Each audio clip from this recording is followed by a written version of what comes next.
What's up, everybody? Today is Tuesday, July 2nd, and we are going to go through a couple of baseball plays that I like today on the MLB slate. It's a large slate here on a Tuesday. There was only 3 games yesterday, and this is going to be a new type of video. We'll still have the podcast come back closer to football season, where we'll dive into futures for different NFL teams. We'll go through each division. We'll do a preview on each team. It'll be a lot of fun. But until then, I figured maybe this could be a quicker daily thing that I can do, just kind of going over 1 or 2 baseball plays that I might like, some value spots, sprinkle in some WNBA here and there, and just kind of have fun with it to kind of close out the summer for the next probably 8 to 9 weeks until we dive really deep into week 1 of the NFL. And week 1 of college football, or week 0 of college football. So let's go through a couple of games that I like today. Again, it's a large slate. We had a good weekend, so starting to turn our baseball season around after a pretty rough start. And let's talk NL Central. You got a good game today between a couple of teams that are going to be vying for wild card spots here, between the Cardinals and the Pirates. So pitching matchup in this game today, Mitch Keller on the bump for Pittsburgh, going up against Kyle Gibson for St. Louis. The line, minus 122-ish, minus 125 in some books for the Pirates at home. As a home favorite, St. Louis comes in as the road dog. You could find them anywhere between plus 101 to plus 104 in that range. But I'm going to make a case here that the wrong team is favored. I do like the season that Mitch Keller has had. He's been really good.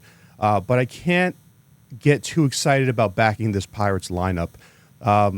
Collectively as a team, their WRC plus is just 86. In the month of June, they were the 3rd worst offense. And this is a team that kind of started the season a little bit hotter at the plate. And you see this every single year. Teams go through negative and positive regression. So you can kind of look at the first half of the MLB season, which is something I like to do every year. We're basically halfway through right now.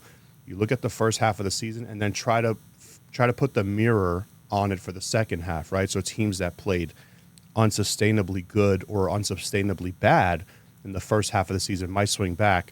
And you're seeing that a little bit with this Pittsburgh offense. Now, they did get a win to end their weekend on Sunday against the Braves, but the Braves have also kind of been struggling offensively as well.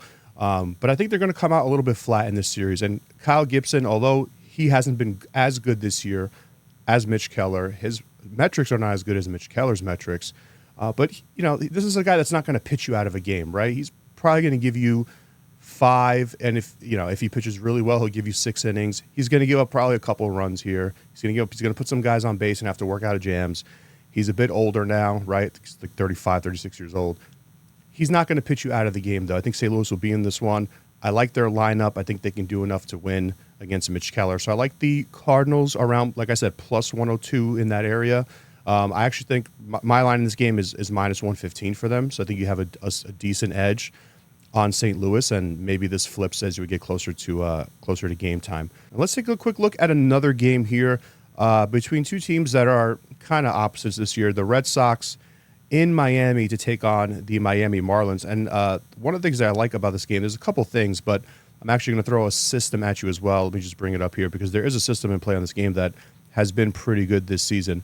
But just on the surface here, if we just look at this game, the way I'm going to be playing this is the Red Sox -1. Now, if you don't know what a -1 line is, it's something that I started to incorporate this season in baseball, and all it really is splitting your bet on the money line and the run line so that if the team you bet on wins by 1 run, you just end up with basically a push, right? Your win on the money line just refunds your loss on the run line. So it's the same as getting a push, but it protects you from that -1.5. The worst thing in baseball is when you take that -1.5 and the team wins by 1, you just lose the bet. I mean, it's the worst, right? This protects you from that, and it saves you on the juice a little bit, right? So the Red Sox, let's see, what are they in the market? I think around -165. Yeah, -165. Bump it up now. I'm seeing a couple books -170. And on the run line, they're just above even money, about -101, -102.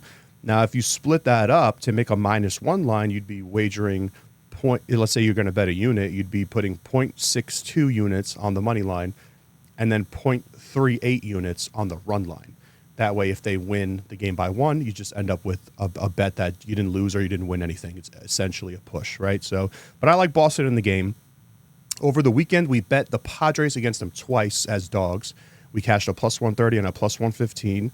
But they really ran into a buzzsaw in that series, right? The Padres came in pretty hot offensively, and they got two favorable matchups against right-handed pitchers, one of the best teams in the league against righties, and they in both games they crushed them. So two big blowout wins for the Padres. They ended up taking 3 out of 4 in that series. The Red Sox did avoid the sweep on Sunday. And Miami kind of had an opposite weekend because they were really competitive against the Phillies. They split 2-2, but they were up in that last game on Sunday, ended up losing by 1 run. So they've had the chance to take 3 out of 4 from Philadelphia. So I kind of expect them now coming back home to be a little bit flat. The Red Sox also a really good road team. They're 24-16 on the road this year, 10-3 as a road favorite. And I like this matchup for Cutter Crawford because even though he hasn't been as good this year as expected, he's been a bit unlucky. I mean, he started 16 games, and he hasn't been bad at all, but the Red Sox are 4-12 when he starts. That's one of those things where I talked about earlier, looking at someone's first half of the season and then mirroring it for the second half. I think that Cutter Crawford's a potential candidate for that. He's been pretty unlucky. I think things could start to swing back the other way for him. Valente Beloso goes for the Marlins. I'm not going to pretend like I know a ton about him. He's got one major league start, and he was pretty good against the Royals. But if I go back and look at that game, that was a stretch of time where Kansas City was really struggling offensively at the plate. And I think this is going to be a much tougher matchup for him with this Red Sox lineup. So I think the Sox could win big, but like I said, we're playing the -1 to kind of have that cushion, that little safety net. So Red Sox -1 would be 0.62 units on the money line, 0.338 units on the run line. Those are two baseball plays that I like today, guys. Like I said, I'm going to try to do this every day, these short, quick videos. And I'm also going to be posting articles. We posted an article yesterday on lockandcash.com. You just click the button that says free picks. It was the Mets. The Mets ended up winning in extra innings. I'm going to try to post one of those a day just to kind of spread it out, give you guys as much video content, written content, and as much free stuff as we can.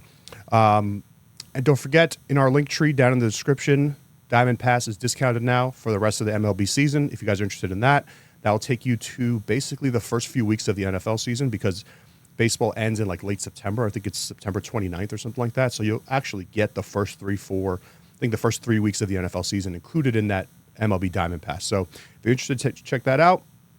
But the plays for today, the free plays, we have 8 plays total today, but the 2 that I gave you guys in this video, the Cardinals plus 102, Red Sox -1, comes out around -133, by the way. All right, let me know what you guys think. Good luck if you tail. Let's get it.